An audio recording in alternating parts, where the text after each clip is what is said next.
Good afternoon, ladies and gentlemen, and welcome to the Rebel News live stream on this, a Friday, October 18th, 2024. I'm David Menzies, and my co-host, well, let me tell you a little bit about my co-host, shall I? Do you know, folks, today is International Leggings Day, and it is also National No Beard Day. And as far as my co-host is concerned, if you're sporting a beard, do not, I repeat, do not wear leggings. She is the she-devil with a sword. She is the Khaleesi of Northern Alberta. She is the sensational Sheila Gunn Reid. Sheila, did I just say something potentially transphobic? Yeah, but it's a day that ends in Y. So you did. It's also I apologize. No, you don't. It's also National Necktie Day, and you're looking very, I don't know, American patriotic. Oh, I never You've thought of got that. like a white hat, red tie, blue jacket. It's very 4th of July. I love it. Oh, well, thank you, Sheila. And well, maybe I'm channeling Donald Trump, who had a phenomenal night. Oh, so funny. You know what? Who would have guessed that the president in waiting would rescue stand-up comedy? Because we've seen what's happened to comedy on the late night talk show circuit. It's just a propaganda network now. And he knocked it out of the ballpark. I mean, we'll get to it later, Sheila, because I know you got to do the lay down the housekeeping rules. But I got to ask this question. Is this Trump's own comedic brilliance, or does he have a staff of writers that are giving him these lines? He was just fantastic last night. So hilarious. He's always been funny. Like there's that Saturday Night Live clip back when Saturday Night Live was funny, although it's making a resurgence of funny because it's starting to make fun of Democrats again and mock the culture, which is what comedy is supposed to do. But there's that clip of him a long time ago where somebody is playing Donald Trump, and then Donald Trump walks into the scene as like a character and makes fun of the decor, like the gaudy rich guy decor of the place. And he's always been funny. He's always had good comedic timing. Yeah. And he's making funny great again. Because for a very long time, nobody knew what was safe as a joke to tell if you were on TV, because you could get canceled at any minute. And then there's Donald Trump. And you know what? He's a guy who can make fun of himself. And he realizes that he is a bit of a larger than life character. And so I think it's great. There's no way that Biden could have carried that moment. That's for sure. No. And as far as Kamala Harris was concerned, she was a no-show. She just mailed in a video that she made on her phone. Couldn't be bothered to go to this dinner. And I'll tell you this, I call him as I see him. And I remember this dinner in 2016, Sheila. Hillary Clinton showed up and Trump had another beauty. He said, before the dinner, I actually bumped into Hillary Clinton at the buffet table, and she said, "Pardon me," and I said, "I have to wait till I become president." And Sheila, the camera panned over to Hillary Clinton, and she was laughing, and she was mouthing, "That was a good one." But Kamala Harris, I think it just shows you the desperation they're in. They've got no time for monkey business. They know what the polls are saying. Evidently, Pennsylvania is a bigger disaster than the Democrats thought. And by the way, if we have any American viewers, especially in swing states, don't be complacent. Don't think anything is in the bag, because that's when it comes out of the bag. Vote if you're in a state where you can vote early. Vote early. But I just thought that was... Vote often if you're a Democrat. I know, or dead. But I just thought that was classless on behalf of Harris not to show up to the dinner. And I don't know really what she was thinking. I don't know. Maybe they just should have showed her like Men for Kamala video, which was hilarious if it didn't like just put you into perimenopause just by watching it. But yeah, like with their morbidly obese farmer or the morbidly obese cowboy and the gay farmer sitting cross-legged on a tailgate. I mean, that was pretty funny. Although the Democrats thought it was serious. So Sheila, two theories on that. We played it on Monday, or Tuesday rather. Yeah. That was a parody, that we're all being punked here somehow. Or no, B, I think they were serious. Okay. Look at that guy. That guy's the worst. Then these are trans men. In other words, women pretending to be men. Is that what we're seeing? Cowboy.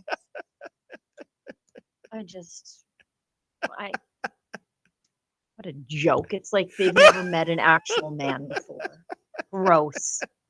I just assumed that all those men are from Toronto. You might be right. I'm kidding. Don't write me letters, Toronto. I'm joking. We realize that you men in Toronto are becoming more and more conservative. So it's good for me to step outside my stereotypes about you. I should tell everybody what we're doing before I alienate more of our viewers with my Alberta sensibilities. This is the Rebel News Roundup. It is a show that airs on the first workday of the week, although the work never stops here at Rebel News, and on Fridays, where we talk about the news of the day, as you can obviously tell, completely unscripted. But it's a great way for you to get involved in the show. So I'll tell you a little bit about how you can do that. If you're watching us on YouTube, thank you so much for sticking it out over there. However, YouTube is a censorship platform. We're completely demonetized there, and there are things that we just can't say there. So if you want to support a platform that cares about your free speech and allows us to have free speech and to speak our minds, maybe migrate your viewership over to Rumble. And on Rumble, you can do something else besides support our free speech, the Rumble platform. You can support the work that we do here without Justin Trudeau picking your pocket to give it to us, as is the case with the CBC, Global News, CTV, those liars at CTV. You can leave us something called a Rumble Rant. That's their paid chat. And if your Rumble Rant is over the $5 US cutoff, I'm officially obligating myself to read it on air and respond to it. But don't let that be the bar for entry. Every little bit of support helps, and we frequently read the chats that fall under that $5 US cutoff if we have time, and we mostly always go over time anyway. And we even read the free ones, especially if they are particularly complimentary to my friend David, because saying those things to David makes me feel sweaty and uncomfortable. So that's all the nuts and bolts. I think, David, you had an exciting night last night. We got wind early in the morning, because we are busy beavers and good journalists. We got wind that Jagmeet Singh would be attending a local nomination meeting in the Toronto area. Jagmeet Singh, of course, is sacrificing the good of the country for his own pension by not breaking ranks with the Liberals to allow for an early election. And so we deployed the best man on the street journalist in this entire country, David Menzies, to buttonhole Jagmeet Singh on the street. Let's watch. Say, Mr. Singh, you said several weeks ago you tore up the support agreement with the Liberals, but you continue to prop them up in the House. Mr. Singh, for the good of the country, are you going to walk away from your multi-million-dollar pension? No media is allowed. No media. No, is that right? No, Mr. Poilievre refers to you as sellout Singh. What's your response to that? There you go, folks. We gave it a good college try. Well, Sheila, so many talking points there. I want to begin Lots. with two. In addition to the fact that, yet again, he does not answer questions. But as you adroitly pointed out, what's with the toddler in his arms these days? Or is it a human shield? No wonder so many rank and file members of the NDP support Hamas. This is right out of their playbook. That was my joke in the morning meeting. Don't steal my jokes. I'm sorry, I'm taking them if they're available. But what struck me kind of as unusual, if we roll the footage, what did Jagmeet Singh show up in terms of the vehicle? Was it a full-on Durango. EV? Yeah, like a Tesla? No. Was it a plug-in hybrid like my very own little Mitsubishi Outlander? No, you were looking at, ladies and gentlemen, a Dodge Durango, not the SXT. That's for normal schleppers. That's a 6-cylinder. This is the full 8-banger, fossil fuels, 360 horsepower, 7 seats, even though as far as I can tell, there were only 2 passengers at least in the car. Sheila, I thought we're supposed to be banking on electrification. Certainly our co-prime minister, that's what I call Singh these days, he's all in with spending billions and billions of our dollars on the EV battery gamble, which might not even pay off at all. We might be investing into giant white elephants. And yet, aren't we supposed to be taking out second mortgages and buying a 6-figure electrical vehicle? But when it comes to the people preaching this crap, like Jagmeet Singh, like Justin Trudeau and his 8-vehicle, again, 8-cylinder fossil fuel entourage, it's not a matter of leading by example. It's do as I say, not as I do. One law for thee, one law for me. You know, you would think, Sheila, that even if Jagmeet Singh, and maybe we can show a cover of his autobiography, which depicts Jagmeet Singh commuting on a bicycle. Yes, a bicycle. Does a Dodge Durango look like a bicycle? What I'm saying is you would think just to, I guess, convey the BS of we're warriors against climate change, they would drive something that they claim to be environmentally responsible, but they don't. They're that blatant about how big a hypocrite they are. Yeah, it's also ride to work day. Did you know that? That's on the list of special days today. Ride your bike to work day. As we know, these guys don't. That's not the only gas guzzler that Jagmeet Singh drives. I think he drives, what was the other vehicle? Isn't it a BMW M3? Yeah, I think it is a BMW M3. As an owner of a Chrysler product myself, I'm just worried. I don't know which of, I need Jagmeet Singh to tell me is what I'm saying. I drive a full-size SUV, a Chrysler product. And he drives, obviously, a full-size SUV Chrysler product, but mine is doing in the earth, and his is fine, and that's odd. So is it because they slapped a Jeep logo on mine that it's doing in the planet, and his is a Durango, and it's fine, or is it because his is green and mine is white? I need to know. I'm trying to follow the science, is what I'm saying, and they just won't let me. It's amazing, but that's the circus sideshow, if you will, the 3-ring circus, Sheila. I thought those were fair questions. You say you tore up the agreement. Oh, by the way, has anyone actually seen him tear up the agreement? He says he tore it up, but wouldn't that be a good video, him actually physically tearing it up? So we don't even know if that's true, but that's beside the point. He says he tore up the agreement. He's withdrawn his support. We as they say down at the Midway, let's not kid the kidders here. This was all about the 2 by-elections in Montreal and Manitoba, in which case the NDP candidate was being told 9 out of 10 times, we hate the fact that you're propping up the Trudeau Liberals. Yeah. That's why he said that. But that's all it is lip service, Sheila, because when it comes to a vote, he's still all in when it comes to the Justin Trudeau Liberals. And the follow-up question, for the good of the country, if you really are a patriot, can't you walk away from that multi-million-dollar pension? It seems to me that he's doing fine given his accoutrements, whether it's his suits, his wristwatches, his cars. It seems to me he's doing fine as is. Couldn't you just take one for the team, so to speak, and call this election early? Yes, you're not going to get your multi-million-dollar pension. That will kick in, I think it's either February or March of next year. But isn't that what being a public servant is all about? No, not at all. What a disgrace. And to not even offer an answer. Remember, this is a guy who envisions himself as being prime minister. He said so in the House of Commons when we had consensus across the board in terms of laughter. But you know what, Sheila? If you are the leader of a nation, you know what that means? You're going to be dealing on the international biosphere with some very tough hombres, some, bad actors, terrorists, rogue nations.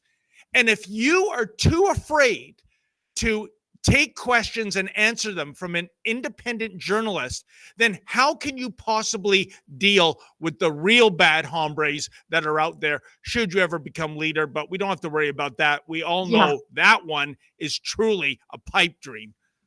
Yeah, I mean, if he were the prime minister, he'd be bringing his kid to the G7 meeting so that Putin didn't give him or I guess Putin's not in the G7 anymore, but so that nobody gave him side eye, right? Like he'd be sitting there with his baby on his lap just as a human shield to make sure that nobody ever bothered to hold him to account.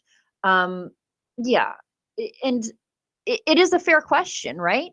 If you want to be the prime minister of this country, you should be the kind of man who would walk away from his pension for the good of the country. Otherwise, you're just another public servant, just lining his pockets. And that's really what he is. He's collapsed the NDP in on itself like a dying star.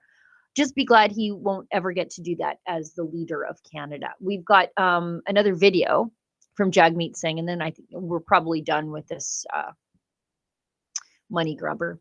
Jagmeet Singh sides with Conservative leader Pierre Poilievre in demanding the release of the names of 11 parliamentarians who are accused of colluding with foreign nations against Canada's interests. And this, I mean, I could name probably 3 off the top of my head right now. So give me the other 8, maybe. I think one of them is Parm Baines, who won Kenny Chu's riding. Kenny Chu testified before the Commons Committee that he amplified Chinese disinformation against Kenny Chu to win. The other one, of course, is, as we know, allegedly Han Dong in Don Valley North, who bussed in foreign students from outside of the riding, Chinese nationals, to vote for him. And he's like, I don't know where the buses came from or who was paying for them. They just turned up and I was happy to have them. Wow. And the other one is a conservative, Victor O. He's a senator, can't be fired. And the Conservatives told on him. They were like, he's taken a lot of sponsored travel to China. And so maybe someone should look into that. And they told on him. So that's how I know that the people we don't know are Liberals, is because when the Conservatives saw problems, they told on themselves. They also did the same thing with Patrick Brown in his leadership efforts. They saw some real hinky stuff from a certain ethnic demographic as far as membership sales in his campaign. And they were concerned about where exactly all that money was coming from. And so they called in the investigators on Patrick Brown. So I know the Conservatives are trying to tell on themselves and commit some political hygiene when they see this stuff happening. I know the Liberals are trying to sweep it under the rug, and actually Justin Trudeau testified as much, but I'll get to that after we talk about Jagmeet Singh talking about this, because one of his own MPs was hit by this. Jenny Kwan in the Vancouver area was the target of Chinese intimidation right out of the consulate. You have security guards as well. Do you know those names? I am aware of information that was shared in the reports, and I've said that given the report that I read, given the information that I was able to read, I have called for a release of the names in a manner that respects national security and respects our workers, the folks that are involved in national security. The concern being that if it's not released in an appropriate manner, it could jeopardize either the methodology, how we've obtained that information, or the people that obtain that information. So protecting them should be a top priority, but people do need transparency, and we need to see the names released. So you're looking for all names released? I want to see as much transparency as possible while recognizing national security interests. I think they can be balanced, and that people ought to know who is involved, and there should be a way to do that while protecting the matters that I outlined. Wow. Yeah. He should be worried that Nikki Ashton might appear on that list. But if that woman's not funded by Iran, I don't know what she's doing. She's supporting Hamas out of the goodness of her heart, I guess. Justin Trudeau said there's a way of that he has been dealing with MPs who are flagged to him as implicated in foreign interference. He said you can just not sign their nomination papers. You can just say that you've decided that you are retiring and that you're going to spend more time with family. And then just I think yesterday, a Liberal MP is like, I'm going to spend more time with family. I'm not running again. So now that he said that, everybody from the Liberal Party who says that, I'm like, Chinese spy. Chinese spy or had enough of Justin Trudeau. I can't tell now because Justin Trudeau won't release the names. Yeah. And why wouldn't he, Sheila? Well, I'm telling you why. Because they're liberals. Like what? Of course. No. Why wouldn't he? I'm thinking of another word that begins with L. Lying? Is there any truth to this? What? Conservatives that are implicated by... exactly. No, of course not. Of course not. Okay, so we should backtrack a little bit. Justin Trudeau testified under oath. Yeah. That he knows the names. And this is a carefully crafted hit on Pierre Poilievre. Even though Justin Trudeau's own chief of staff, Katie Telford, no fan of the Conservatives whatsoever, testified, I completely understand why Pierre Poilievre is not getting the security clearance. And I agree with the fact that he's not getting the security clearance because it gags him in perpetuity from talking about these very important public safety issues in a public forum. She said that. That's Justin Trudeau's brain. But the other half of his brain, with the monkey clanging the cymbals, said, no, what you should do, Justin, is go before the Foreign Interference Commission and make completely unfounded allegations about the Conservatives. This is your big chance, Justin. And so he said, I know of Conservatives who have been implicated in foreign interference. And he said, and it is, he used the word awkward. It's awkward for me as a party leader to have this information, but I do have it because I'm the prime minister and I'm briefed on these things. And, but it is, what did he say? I forget the word he used. Anyways, he said it was just basically atrocious that Pierre Poilievre doesn't agree to the gag order. Well, what good is the information to Pierre Poilievre if he can't talk publicly about how many Liberals are implicated? Because I know the Conservatives are telling on themselves. So Pierre Poilievre, they're outing their own all the time. Well, not all the time, 2 instances. The only reason you would gag Poilievre is to hide the fact that it's your guys that you're doing nothing about, Justin. You see, Sheila, here's the thing, and you probably have a better understanding than I do because you cover these parliamentary hearings. You do unbelievable work slogging through that. But what Trudeau said, I really believe, is borderline defamation. And Right. I get the concept of parliamentary privilege, but does it cover him when he is out of the House testifying under oath? Yeah, Ezra gave me a little. Yeah, Ezra gave me a little bit of advice on this. Actually, he gave it all to us, but I don't think you read everything that comes our way. But Ezra said that since this commission is an extension of the parliament, it's a parliamentary authorized commission, that parliamentary privilege, it applies. So for those of you who don't know, it's a longstanding convention in parliamentary democracies that anything you say in the House of Commons or in legislatures is protected by privilege, as in it can be untrue and you won't get sued. So that's why you will frequently hear MPs say it to other MPs, hey, take this outside of the House and say that.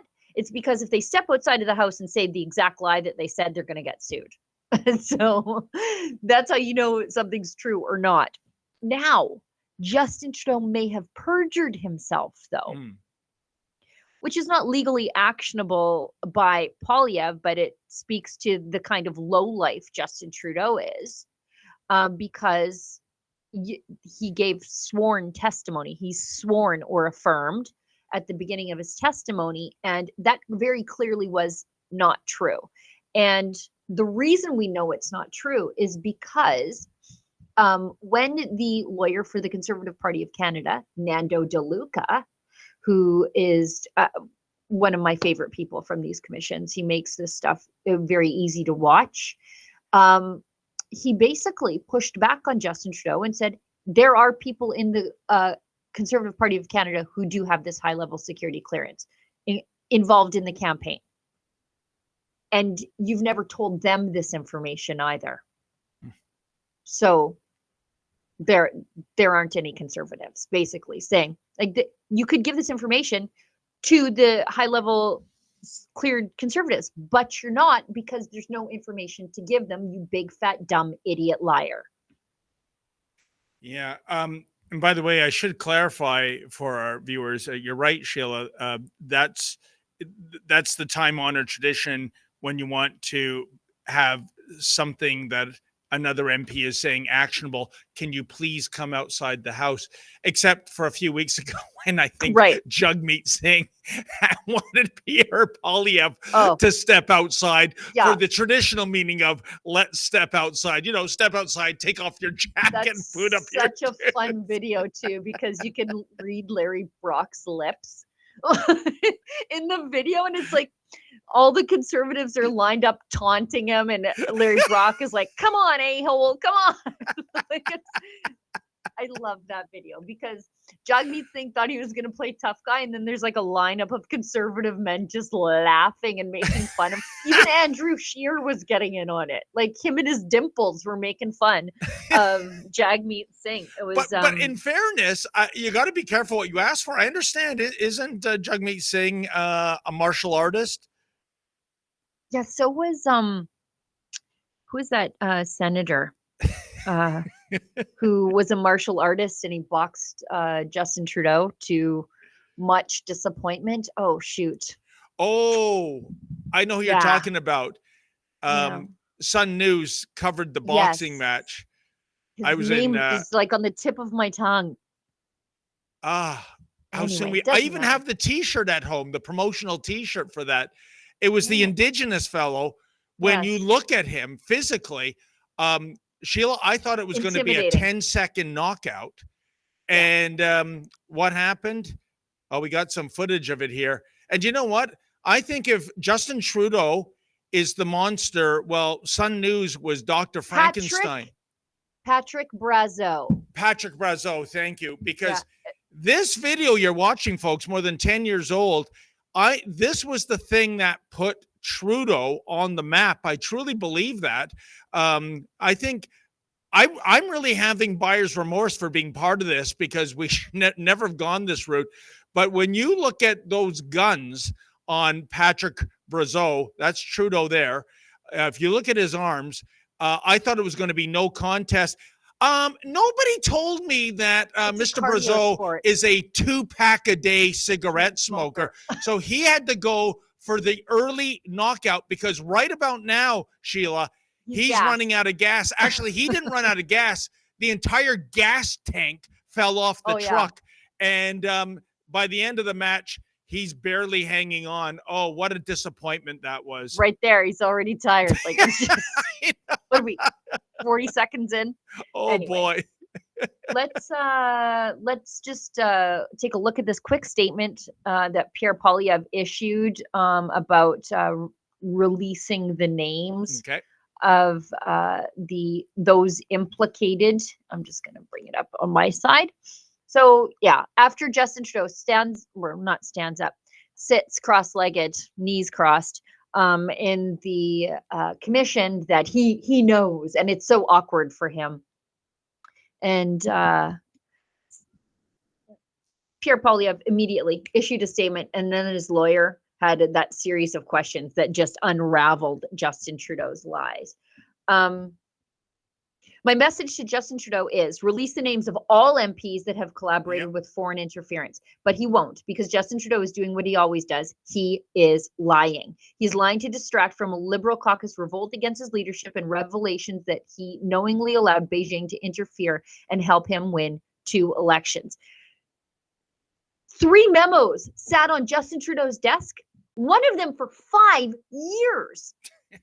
From CSIS saying, hey, we should actually brief parliamentarians on foreign interference. And Justin Trudeau just didn't do anything with them. And he's like, it's CSIS's fault for not reminding me. Mike, who does he think he is? Bill Blair? Yeah, exactly. Bill Blair just letting his chief of staff run the show. This is more from Poilievre. I was briefed on October 14th, 2024 by Natalie Drouin, National Security and Intelligence Advisor to the Prime Minister, David Morrison, Deputy Minister of Foreign Affairs at Global Affairs Canada. David Morrison is a real piece of work, by the way. He's the guy who said that what was happening to Michael Chong was just normal diplomatic actions and not foreign interference. They were intimidating him out of the consulate in Toronto, threatening his family in Hong Kong, and then we kicked the diplomat who was doing it out of the country. And David Morrison's like, just that's normal diplomacy. Unbelievable. Anyways, let's keep going. And Daniel Rogers, director of CSIS, about the matter of foreign interference from India. The CSIS Act allows the government to offer information to any Canadian about specific risks of foreign interference without forcing them into sworn secrecy or controlling what they say. Receiving a secret briefing would, according to Justin Trudeau's chief of staff, this is what I was talking about, prevent a recipient from using the information in any manner. And even where that is not the case, briefing political parties on sensitive intelligence regarding an MP could put the leader or representative of a political party in a tough position, because any decision affecting the MP might have to be made without giving them due process. Furthermore, my chief of staff has received classified briefings from the government. At no time has the government told me or my chief of staff of any current or former Conservative parliamentarian or candidate knowingly participating in foreign interference. If Justin Trudeau has evidence to the contrary, he should share it with the public. Now that he has blurted it out in general terms at a commission of inquiry, he should release the facts, but he won't, because he is making it up. It's beyond rich for Justin Trudeau to grandstand, given the record shows that he and his government, with all the benefits of government agencies, were repeatedly warned about foreign interference, including within the Liberal Party, and refused to act. If it is Justin Trudeau and his government who repeatedly claimed that they weren't aware of foreign interference happening right under their noses, despite a paper trail of warnings from officials. It is Justin Trudeau's government which mysteriously sat on a CSIS surveillance warrant application for a Liberal power broker for 54 days. It is Justin Trudeau's party that willingly allowed the PRC consulate to bus in PRC international high school students to vote in the now infamous Han-Dong nomination race. It is Justin Trudeau who has ignored my calls to release the names of the parliamentarians referenced in this spring's NCCOP report, who have wittingly worked for the benefit of foreign governments against the interests of Canada. Sheila, can I just ask one question? Why is Han-Dong so important? Because they knew. So now they can't. It was an inconsequential, safe Liberal riding. And so it didn't matter to the Liberals. Exactly. If it was Han-Dong or not. Yeah. I think it was important to the Chinese. And Justin Trudeau likes to have a friendly relationship with the Chinese. So it was neither here nor there who had the riding for the Liberals. They were going to win anyway. It was important to the Chinese. And Justin Trudeau likes to do what the Chinese tell him. And if I had to guess, it's because the Chinese know more about that Winnipeg lab than Justin Trudeau would like the world to know. And so I think there's a little bit of blackmail there. Unbelievable. Holy cow. Yes. Well, we have so much more to discuss, but I think we're at or overdue for our first ad break, Sheila. So let's roll those ads and pick it up on the other side. Yeah. What if governments are trying to reinvent the wheel when the greatest teacher of all times has already laid out the perfect blueprint for a constitution for a kingdom of love, faith, and freedom? Introducing the Kingdom of Heaven Freedom Passport. This special edition Freedom Passport captures the foundational truths of love, ethics, and freedom for all. It's a powerful reminder of Jesus's call to love one another and to be part of something bigger that you can carry with you every day. Join the movement, share the truth, and spread the love with your family and friends. Get your Kingdom of Heaven Freedom Passport at freedompassport.ca. And right now, all orders in North America come with free shipping and a free downloadable song with every purchase. Together we rise, unleash the power.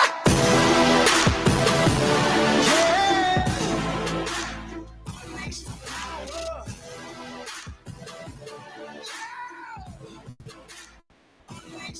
Unleash the power. Unleash the power.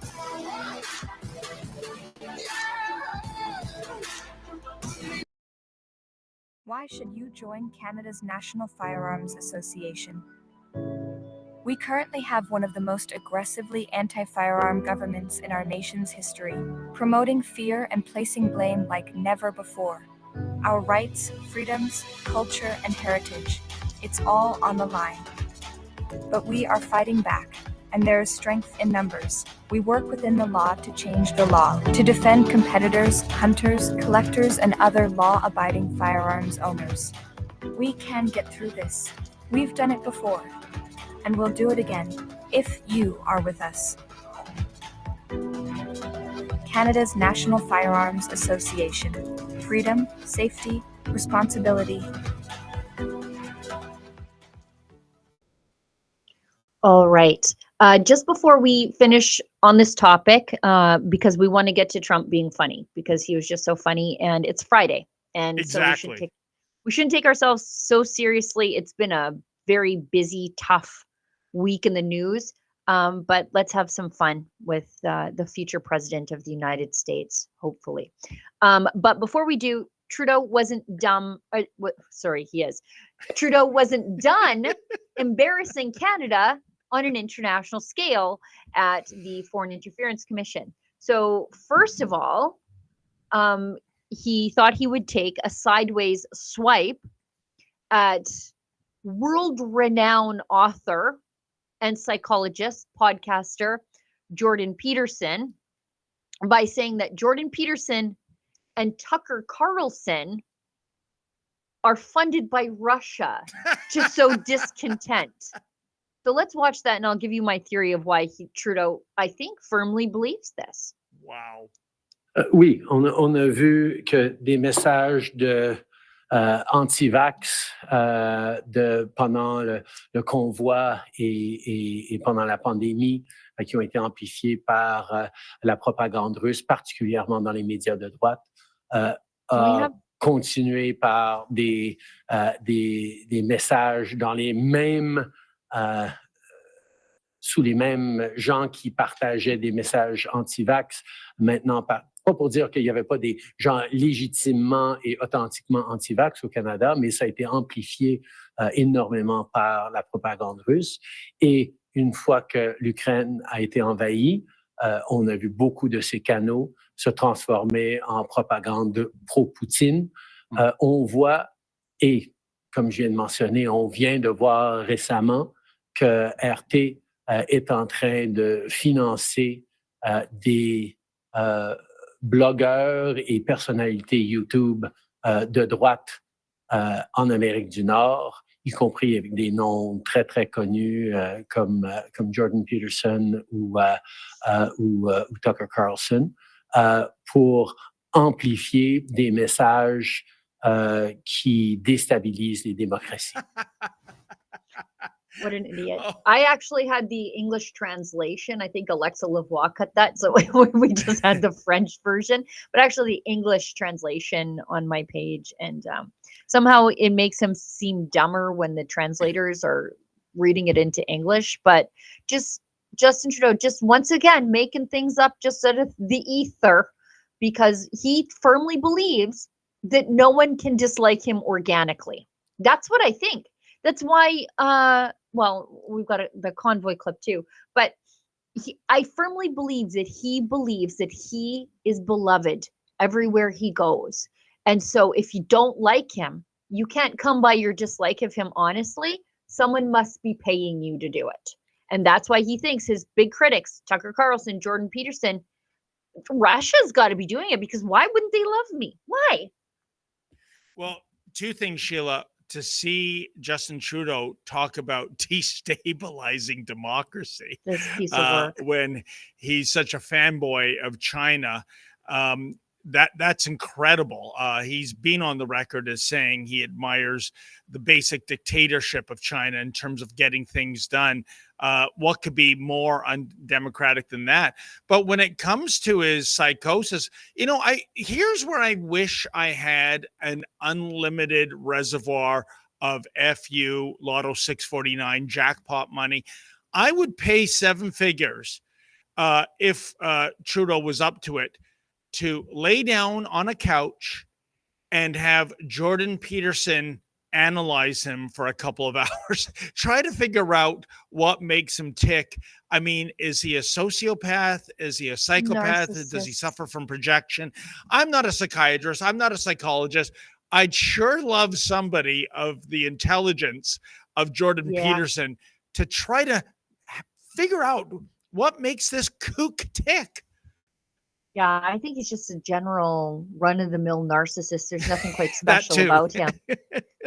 He just thinks that he is beloved. And if you don't like him, it can't be because he's a narcissist idiot. That's ruining our country. It's just that you have to be paid to dislike him. Isn't that sad in a way? Like seriously, Sheila, I mean, for someone to be so tone deaf, for someone to so be unable to read the room, and it's the prime minister, even when you have your own caucus clamoring, please leave, and just no, he can't hear it, he can't see it, or he pretends not to. Yeah, I mean, it's not just, this is Jordan Peterson making fun of him. Hey, Russians, where the hell is my money? Justin Trudeau strikes again, whiffing at a foul ball. I think he replied to his own tweet there saying, like, it's stuffed in the mattress. I mean, he just yammers on about Russian propaganda, Russian misinformation. This guy's the biggest peddler of misinformation you've ever seen. An absolute BS smear merchant every step of the way. He, in the same examination from this insufferable young lawyer from the RCDA, that's the Russian Canadian Democratic Alliance, who just thought, I'm going to ask everybody about tenant media, which is Lauren Chen's operation, where she allegedly was taking money from RT, which is an extension of the Russian government, to publish pro-Russian stuff, allegedly. But she wasn't even living in Canada. She was in Tennessee. Like, but that news just broke right before the commission reconvened. So that's all this young lawyer asked questions about. What about tenant media? What about tenant media? What about tenant media? And so Justin Trudeau seized on that. He really was like, yes, all my enemies are Russian spies. Definitely, for sure. Don't look at me taking help from the Chinese spies. And so he was asked actually about the Freedom Convoy. And he said they found this obscure study that was done by some academic who said that there's a potential for Russia to have funded the Freedom Convoy. But we know CSIS said they didn't. So none of that matters. It basically presented this flawed academic paper as gospel truth when actual security officials said, no, actually that never happened. And why would you have the information? Academic? When the security officials don't. Like, what does this busybody professor know that CSIS doesn't? But Justin Trudeau seized on this and said, yeah, they were funded by Russia to sow discontent. So let's listen to this.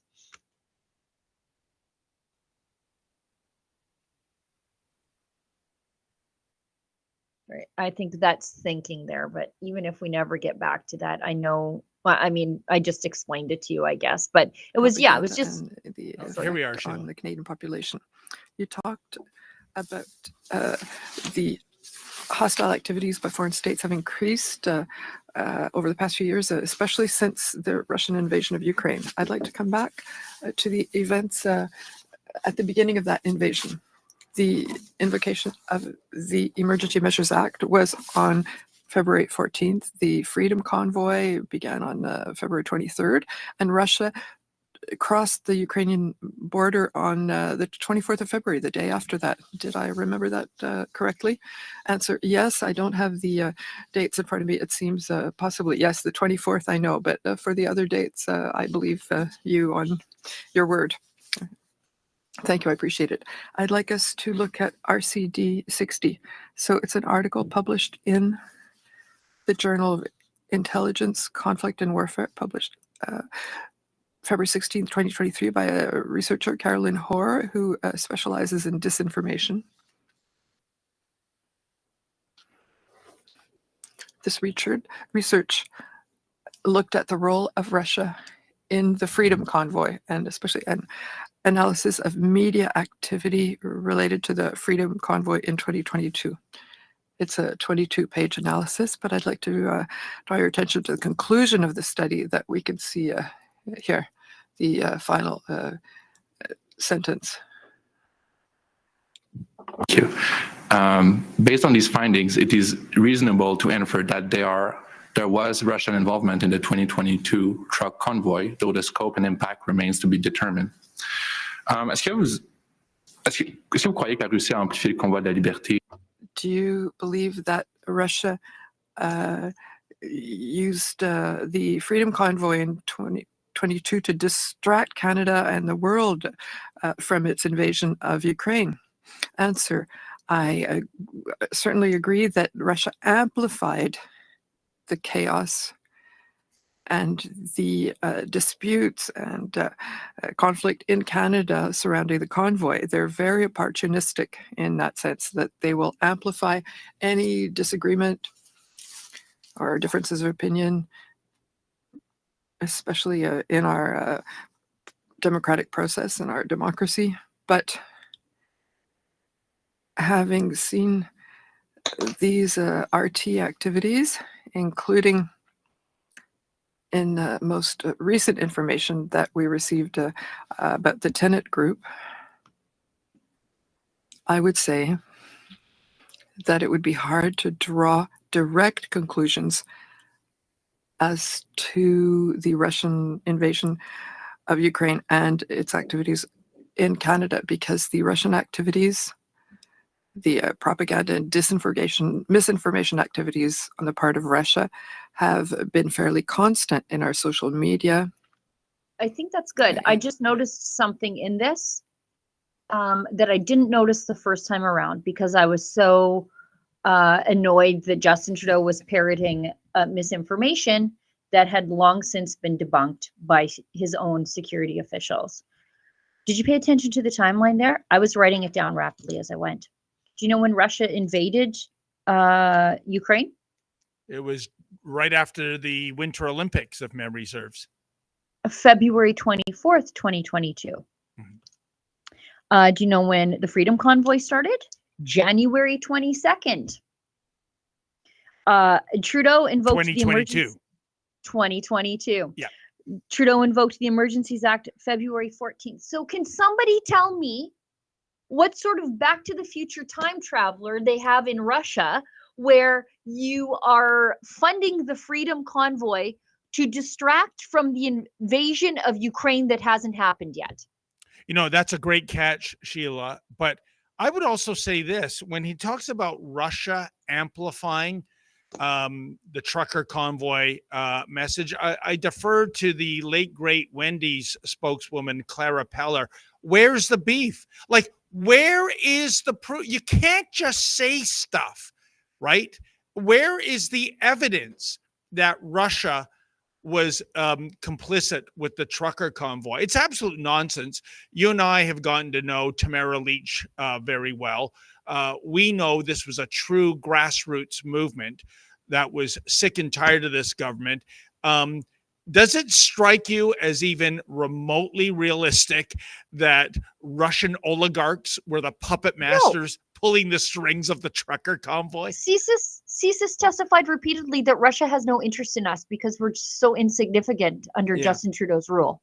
We are just like a joke internationally under Justin Trudeau's rule. Why would they tangle with us? I mean, China's already running the show. But I'm disappointed in myself that after 3.5 weeks of annoying questioning from the RCDA lawyer, that he had the most basic premise of his entire contention wrong. The date of the Russian invasion versus the date of the trucker invasion of Ottawa. Just a bunch of bunk. How could Russia be funding the Freedom Convoy to distract from the invasion of Ukraine that had not yet happened a full month later? Well, you are forgiven, Sheila Gunn-Reid, because you said it yourself, 3.5 weeks of listening mind-numbing to this word salad. My brain would be mush if it isn't already in that state. But but you found it now, and well, there you go. You got your written piece for the weekend, don't you? I already wrote 4 articles and filmed a video before I jumped on this live stream with you. Don't give me more work. Although I might now, because I'm astounded. Oh, this is important though. Oh, it is hugely important because Justin Trudeau agreed with that lawyer and said, yes, that's definitely why. We've got a quick message from a sponsor, and then we'll go into the funny stuff because we're rapidly running out of time. But we did touch on all the things that were in the YouTube and Rumble headline, and that is very important to me, and the ability of me to read my emails without terse emails from the public. So I want to talk about the things that people are afraid to say out loud. Who's in control of America's nukes? Is it Joe Biden? Is he asleep on the beach, or is he even asleep? I mean, we could be just weekend at Bernieing our way through the last months of the Biden administration. It's not Biden who's in charge. Meanwhile, we have Russian ships off the coast of Florida and full-blown wars in Ukraine and Israel. The world is at its most unstable point since World War II. And with nuclear weapons, the stakes are 10 times higher. How do people like you and I stay safe? Every prepper, and you know I'm a bit of one, needs to have RadioGuard ACE, the only FDA-approved drug to treat radioactive fallout. Only the feds had it until now. That's why Rumble partnered with 5G Free, the only company in the world that has a supply of RadioGuard ACE and the ability to prescribe it prophylactically. Get their radiation emergency kit with RadioGuard ACE, potassium iodide, Zofran, and a Geiger counter. There's simply no other tool in your arsenal to protect against a radioactive threat. Go to 5gfree.com, code STUDIO to save 15% and get your radiation kit now. Okay, David, this is the segment that you really wanted, and I'm here for it. Well, you Take know, us through Trump being funny. Because look what day it is. It's thank God it's TGIF. I think that was redundant. But anyway, let's watch this comedic gold. And again, Sheila, I'm trying to figure out why Kamala Harris broke with tradition and did not go to the Al Smith dinner. By the way, for our viewers who don't know who Al Smith was, he was somebody who grew up in poverty in New York and became the first Catholic governor of the state of New York. And this dinner raises millions of dollars for Catholic charities. Hey, I'm just speculating, Sheila, maybe that's why Kamala Harris wanted some degree of separation from this dinner, especially given her stance on abortion, which I think has now somehow been rebranded as women's health care issues. They don't say the A word anymore, do they? Yeah, they call it reproductive health. Yeah. Which is an odd euphemism for dismembering infants in utero.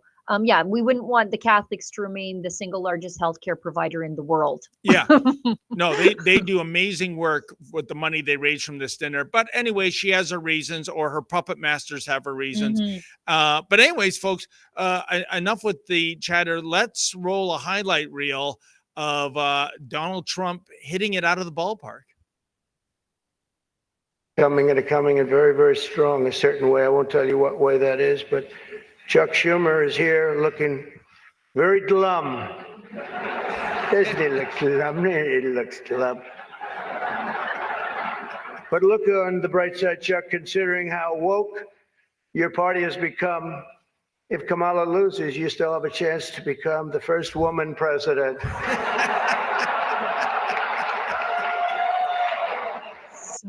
Funny. Oh, what a beauty. And you Who's know, that, Cardinal Dolan?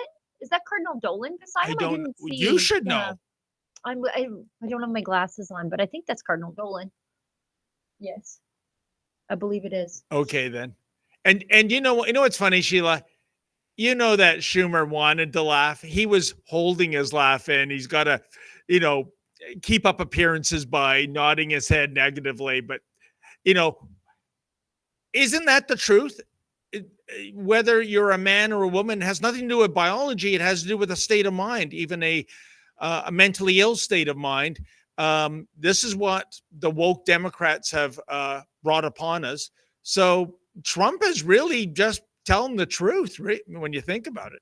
Well, and all of Trump's, I think his funny moments were all on the gender issue, poking fun at it. And before we go, can we talk about that guy who was on The Bachelor or Bachelorette? Oh, isn't that something?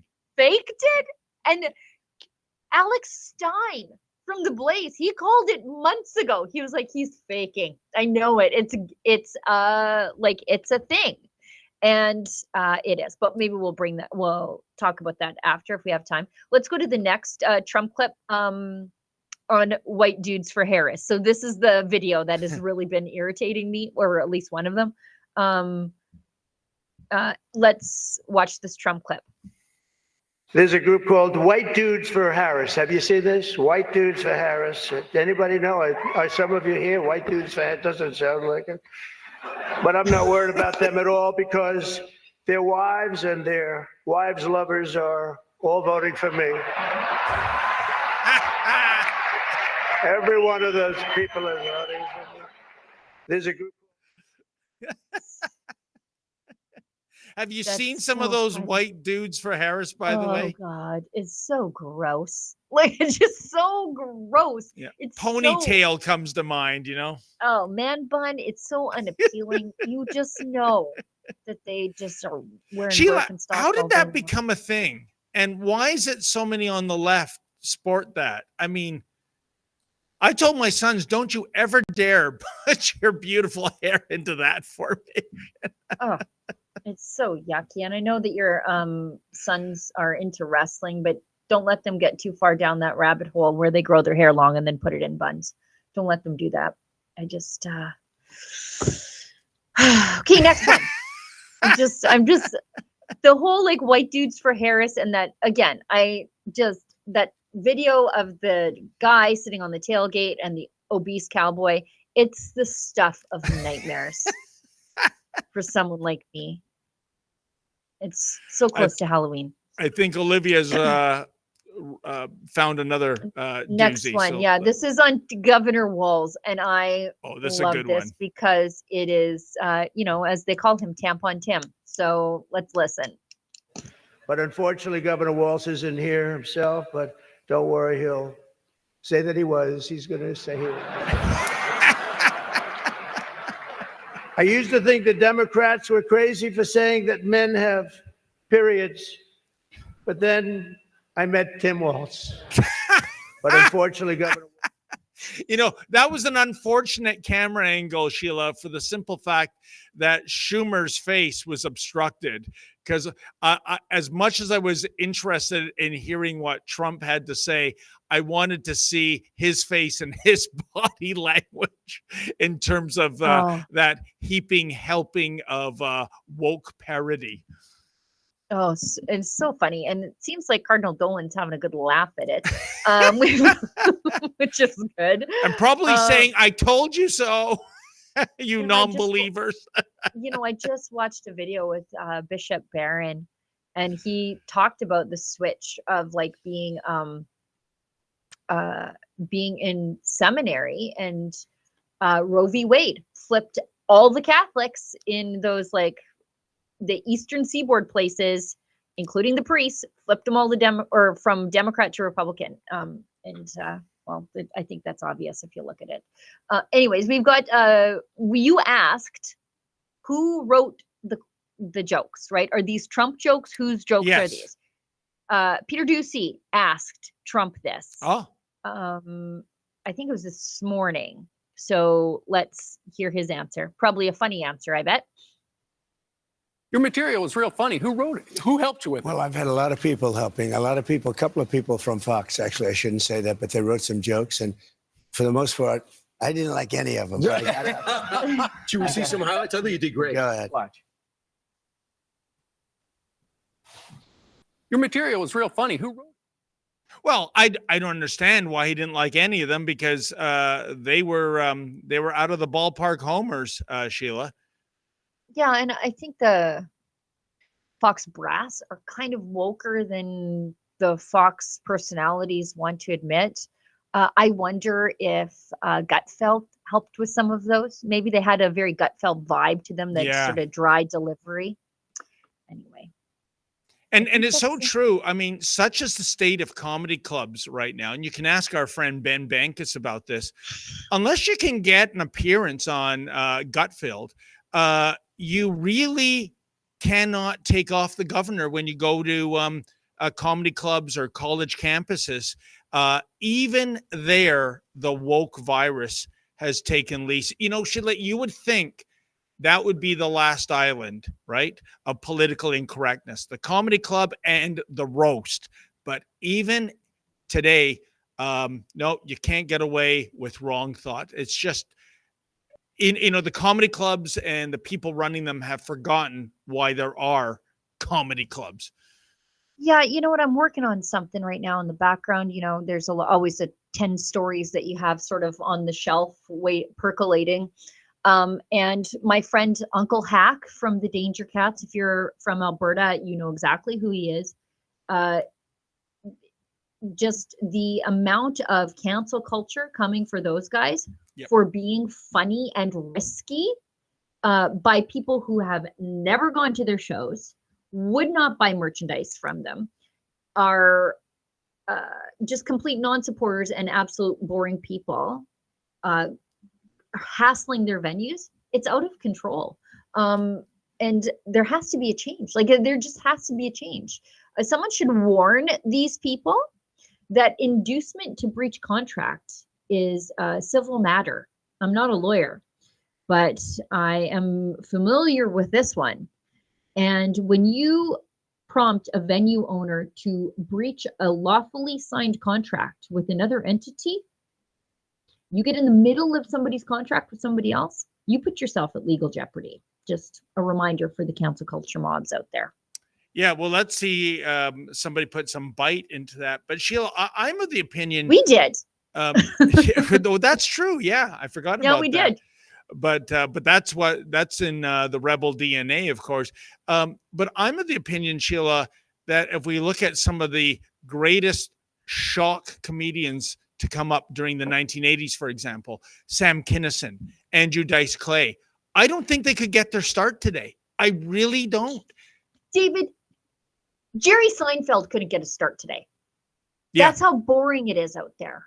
You have to be a lesbian with a dude haircut, wearing a vest and suit pants, or some horrible, childless, vulgar, hedonistic woman, Chelsea Handler, to get a show anywhere these days. And you could not find more boring material.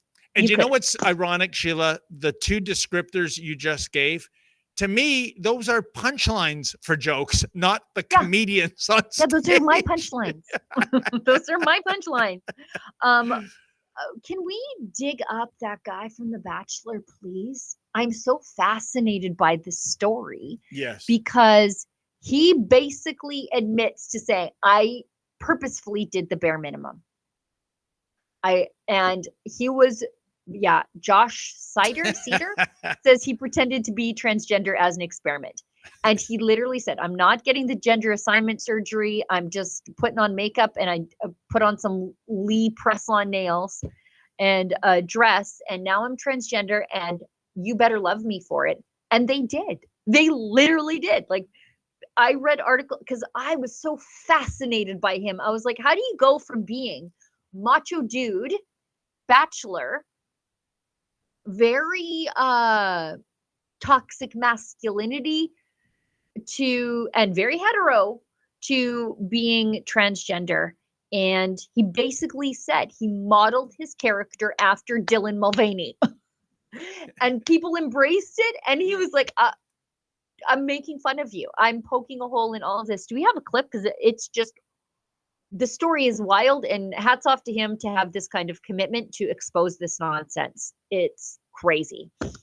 The thought of themselves being women. And I think a lot of trans women are turned on at the thought of themselves being women. Guess what? It doesn't magically make them women. It doesn't mean we have to accept that they're women. They are simply men turned on at the thought of themselves being women. That's great. We live in a free country. You can do whatever you want, but don't make your fetish my truth. I don't have to accept it. To go to the second part of your question, how did I come up with this? I was talking with some friends, and we said, this is patently false. Men do not magically become women. I said, let's look at the medical literature and what it says. It says that trans people don't have to transition, don't have to have gender dysphoria, don't have to get surgery, and don't have to get hormones. If they feel they are a different gender than their bio sex, then they are trans and they are valid. And I said, understandably, this is ridiculous. Then I can present exactly how I am, and I can be trans and valid if I say that's my gender identity. And so I said, let me prove how ridiculous this is using reductio ad absurdum by being trans for 5-6 months. And hopefully people will understand then how ridiculous this is. I definitely understand how ridiculous it is, but bingo. Wild. He nailed it there, Sheila. It's a state of mind. And you know what? He didn't have to dress up. And we've seen this on our side of the border. And he didn't really. Most of the time, he was just like had some lipstick on. But you don't even need that. No, we and know he that. said Ash Davis, the rugby player with the Adam's apple, male pattern baldness. That's David. That's a Madam's apple. Okay. A Madam's apple. Yeah. Thank you for the correction. Half the roster of the Seneca Sting female varsity volleyball team. Dudes, you just have to say you're a dude. Yes. You don't need to wear a dress. You don't need to wear makeup. I could say right now, I'm a gal, and I'm a gal according to the woke left. That's it. Because it's all about let's not hurt feelings. So I'm glad he made that point. Even as he was as a male in a male clothing without makeup, he could say, I am a female. So he didn't have to do that even. But, this is all he did. He would put on lipstick, put on his little press-on nails, absolutely change nothing else, and talk about how he's trans, and this is an important journey that he's on. And everybody in the media, except for Alex Stein, called it from the very beginning. Yeah. Said, look at him on this beautiful journey. If it can happen to Josh, the Bachelor dude, it could be anybody. Anybody can walk this path. Yeah. And he was making fun of him the entire time. So suck it, People magazine. When it comes to that word on this beautiful journey, where does the journey end, Sheila? What's the final destination? Hell? with your testicles in a garbage can. Apparently. Please, I scare easy. With your wiener turned inside out. I think. I don't know. Well, Actually, Sheila, I see actually, that. David, if I had to suggest, by and large, I think a lot of it ends in suicide. And I hate to cite those facts, but that is the truth. Like I joke, but we're treating people with mental illness with surgical interventions, and there's only bad outcomes that can come from that. Indeed. And by the way, when you say by and large, are you speaking of obese, gender fluid people, Sheila Gunn-Reid? It does not seem to be like the majority. Oh, Sheila's got that look in her eyes. Well, folks, I can see by the clock. Oh no, on the we're wall. not. We have 2 chats we have to get to. Oh. I know. I need to pull the chute too. Get off this wild ride. But we have 2 chats, and one of them is, and I would be remiss if I didn't read these chats because Ryerson Gary is such a regular viewer of the show and a strong supporter of the work that we do. So $5. Last week, Daniel Rogers was senior deputy in Justin Trudeau's Department of Cover-Ups. This is true. Now he's the CSIS top dog. Is that Justin saying to China, an election is coming, the door is open, I need the help? This is the thing. There are no consequences to anybody in any of this. They continue to fail upward. We saw this under questioning from Nando DeLuca. He asked if anybody from Bill Blair's office had faced any consequences for that CSIS warrant languishing on his desk for 54 days. Bill Blair is the minister. He didn't get a demotion. He got a lateral move to defense from public safety. His chief of staff did not get fired, even though it's pretty evident, allegedly, don't sue me, that she saw the names on the warrant for a wiretap, saw her friend, allegedly Michael Chan, don't sue me, on the list, and said, Bill Blair's working from home. He's semi-retired old codger. He's never going to see this if I don't put it in front of his eyeballs. So he's just not going to see it. And I'm going to protect my friend Michael Chan, allegedly, until the warrant is no good. That's what she tried to do. And it didn't. She got to 54 days before Bill Blair decided that he has a job and signed the thing. And by the way, the other part of Ryerson Gary's chat, Sheila, election, what is your vibe in terms of when we're going to the polls? Increasingly, I really believe it's going to be a spring election. I think once Jagmeet's pension is one and done in the wintertime, then all bets are off. That's the feeling I have. It's a gut feeling. I would put money on it. What do you think? Jagmeet's. I don't think it's just about Jagmeet's pension, although he's the guy who's hanging on for his own pension. There are a bunch of these people who need to make it all the way through to the next election to qualify for a pension. And frankly, the NDP don't have enough money to run an election. Correct. Their polls are in the crapper. Justin Trudeau's polls are in the crapper. So if you are Jagmeet Singh, Justin Trudeau, would you rather lose soon or lose later and hang on to power a little longer? I think they want to lose later. It's a good counterpoint. Yeah, I heard something that there's something like 600,000 in the NDP coffers, which is basic bankruptcy, really. Yeah, especially when these people are so linked to the unions. The union should be just dumping money in on them. Yeah. They have more money in relation to their support in the public because the unions dump the money in a multitude of different ways, but they just don't have it. It's not like the Democrats in the US where it is estimated they have a $1 billion war chest. And a lot of that is thanks to Hollywood, thanks to Silicon Valley, thanks to those corporations that espouse to the woke agenda. Thanks, Facebook. The tech giants, 100%. Can you imagine that, Sheila, throwing $1 billion US at an election? It's almost unfathomable. And still have her lose. Yeah. Couldn't happen to a nicer lady. We've got one last chat. Ableist SL gives us $5 and says, I'm concerned that Pierre Poilievre is going to be catering to the globalists, just like what Doug Ford and the UK Tories, due to the fact that he promoted the residential school genocide conspiracy theory.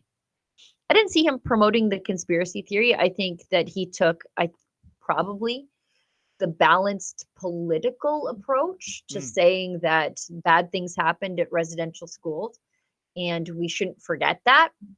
I don't know if he has promoted the conspiracy theory. I haven't seen it, and I think I'm a careful watcher of these things, that there was a mass genocide at the Kamloops residential school. I don't think I've seen him say that. So I think you saw something similar from Danielle Smith, saying bad things happened at residential schools. We're working on reconciliation. The best way for us to do that is to empower Indigenous people through business opportunities to end the cycle of poverty and addiction.